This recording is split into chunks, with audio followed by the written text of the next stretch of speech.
Hello guys, I hope all is well. So today's video is going to be a sort of skincare chatty type video. I've been on a bit of a skincare journey over the last year. I've never really had particularly bad skin, but I noticed when I moved to London that my skin just went crazy. I don't know if it was the water or the pollution or the fact that I went out all the time. During this time, my skin actually changed considerably.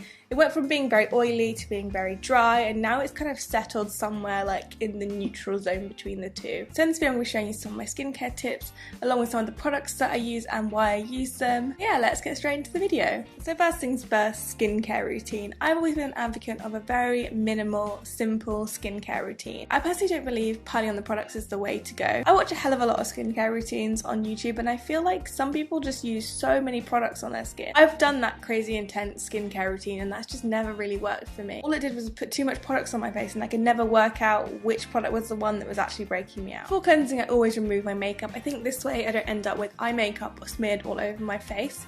To do that, I'm going to be using the Cetaphil Gentle Cleanser. I'm just going to pop it on some cotton pads and wipe it over my eyes. You can use the Cetaphil Cleanser with or without water, which is perfect for me because sometimes I'm really lazy and I can't bother to do the two cleanses. So this way I can just take off all my makeup and go to bed, and then in the morning I can wash my face. Then I'll just pump a generous amount of the Cetaphil Daily Cleanser into my hands and start working that into my face. I love to just rub it in and pretend I'm doing a facial massage, but I don't really know what I'm doing. The Cetaphil Cleanser is fragrance and soap free, which is perfect for sensitive skin type. It isn't strippy and it doesn't leave your face feeling that really uncomfortable dry feeling. I often find some cleansers leave my skin with like a greasy film over it, or if I use something a little bit drying and my skin just feels a little bit tight. I also kind of love that it comes in a pump bottle. What can I say? I'm a sucker for packaging. Another thing that I use are charcoal or clay based masks. They're really good at drawing out any of the nastiness and impurities from the skin. If you do have dry skin, I'd recommend targeting your mask use, so only putting it on the areas that actually need the mask. Don't put it on the drier areas because it will make them more dry. I absolutely swear by spot treatments. I love the ones where you can just dot them on your face so you can target specific areas rather than putting on something really harsh all over your face. I also really like glycolic toners. I only really use these say once a week because if I use it more than that my skin kind of gets a little bit angry. But what I would recommend is using it at least once a week just to get all the dead skin cells on. What they do is basically break down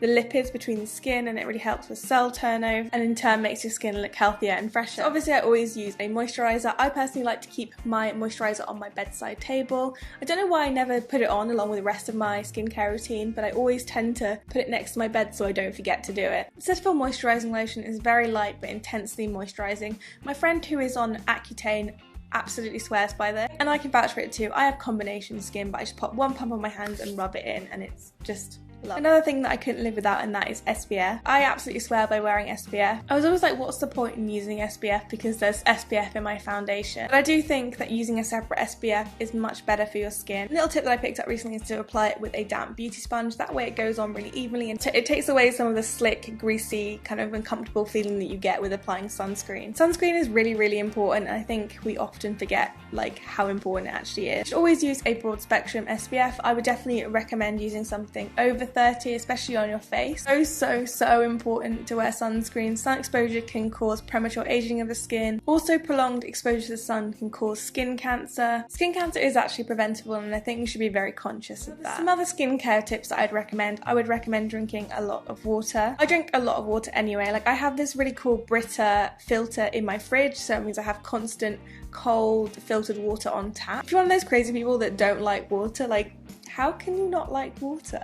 You could put cordial in your drinks, you could drink fruit teas. I am absolutely addicted to iced tea. Sparkling water is also like a great alternative to fizzy drinks. I recently bought a SodaStream and I know that's like peak adult, but I love it and it means I drink a lot more water and I drink a lot less Coke. I love sparkling water mixed with elderflower cordial. That's like my favourite thing ever. I drink a lot of water anyway just because I think it's really good for the body and it's really good for your digestion and your whole well-being in general. Obviously your diet affects your skin. Now I eat a whole food plant-based diet. I've been eating this way for over a year now and I wholeheartedly recommend eating this way. I think it's just so good for the body. I eat a predominantly starch-based diet. I don't personally eat a lot of fruit. I noticed that when I ate a huge amount of fruit, my skin just didn't agree with it, and I know that obviously natural sugars are good for you, minimizing your sugar intake across the board if you do suffer from bad skin. Just try and eat as clean as you possibly can, and I know I can talk because I absolutely love chips, but just try and eat as clean as you possibly can. Another little skin related thing to do is clean your brushes. Now, I am the worst at doing this. I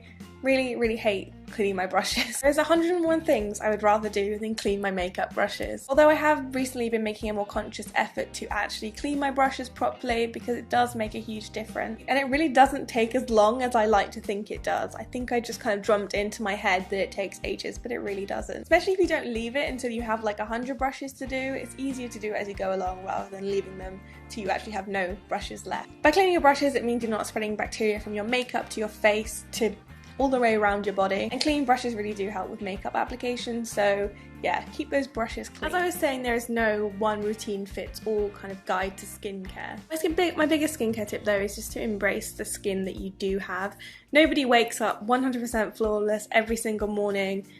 Spots and, you know, bad periods of skin just does happen. I sat down to film this video today, and in typical style I ended up with a couple of blemishes around my mouth. But I do genuinely believe that flawless skin does start with a good skincare routine and just generally looking after your body, managing your stress levels, drinking enough water, and basically following kind of some of the tips that I've talked about in this video. As a beauty vlogger, you guys get to see my naked face probably a little bit more often than I would prefer. I'm not ashamed of my skin without makeup on. It's not perfect, but it's getting there, and I'm very happy with its progression. So yeah, those are my skincare tips and a little mini routine. I really hope you guys enjoy watching this video. If you guys have any skincare tips that I've left out, then do leave them in the comments. I would love to know, and I'm sure someone will find them helpful. So I really hope you enjoy watching this video. Please give it a big thumbs up if you liked it. Please subscribe to my channel if you're not already, and I will speak to you guys in my next video. Love you guys lots. Bye!